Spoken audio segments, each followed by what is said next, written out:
did you two meet?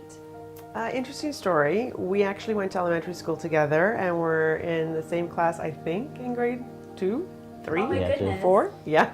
So we actually met a long time ago in elementary school and then parted ways during high school and college. And my sister went to college with Johnny and reunited in a sort of way. And all of our friends who we used to go to elementary school with, we reunited again in '97 and then started our relationship from there. And in 2000 got married. So Johnny, was it love at first sight? What was that moment when you saw Adelina that you just said to yourself, wow, this is the woman?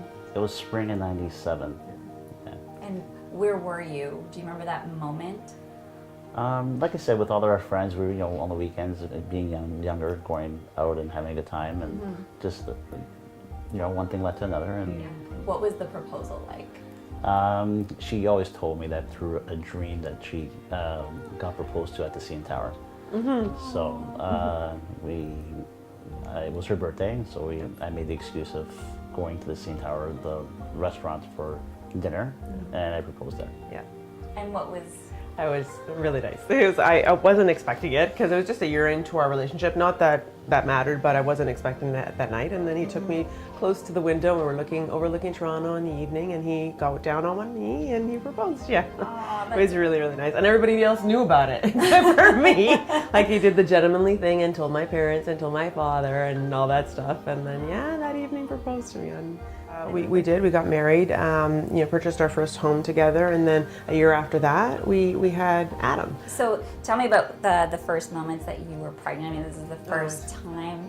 Yeah. So tell me what you were thinking and feeling. Very excited. We were very happy. Of course, we were planning to have a family, and I remember when I was pregnant, I'd kept the pregnancy test and walked up behind Johnny and showed him, and he was elated. Like, I kind of kept it, and then showed him, and he was pretty happy. That was the end of November, the year before Adam was born, and then 9 months later in August, the best thing ever happened to us, which was Adam. Adam was born during the SARS crisis. Yeah. So when we went into the hospital was kind of locked down. Yeah.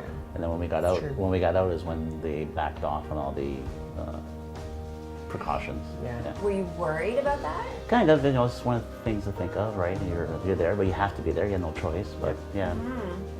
No, I mean, he mentions it was SARS, and so actually that morning, because I went in late at night, I went after midnight actually, and later on that morning they had lifted the ban to have people come to the hospital, because if you remember way back when, they only people who were in the hospital, no visitors, and our families were pretty upset that they couldn't be there. Right. But at that morning before he was born, they said, no, okay, you can allow people because it had quieted down. It actually was the tail end of SARS. So they came, he called them and he said, you guys can come whenever you're ready.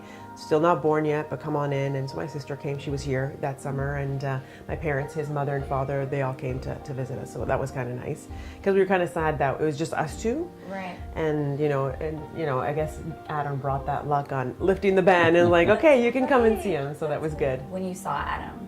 Well, he's the most, and still is, the most beautiful thing you can ever lay your eyes on, for me and for his dad. And we were so happy. He was healthy.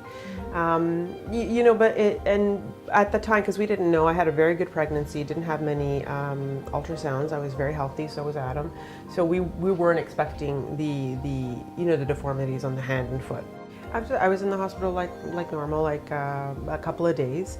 And they just did a bunch of tests on Adam because they were trying to figure out what that was. They had not seen it before. So it's x-rays, ultrasounds. Actually, Johnny went with infant Adam to all those tests. I'm not sure if there were blood tests, everything, urine, everything involved. Was that immediately after he was born?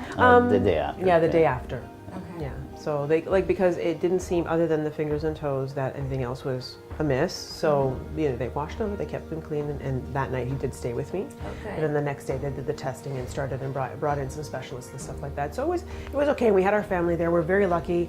We have a very good family support base. Our parents, our siblings, even extended family like aunts and uncles and cousins and our friends. So they were, seeing us through it. And again, we kept a level head about, let's not jump to conclusions until there's something to be worried about. So, seeing great doctors at the hospital, and then of course then being referred to Sick Kids, which is an amazing institution, and just seeing doctors from therein. So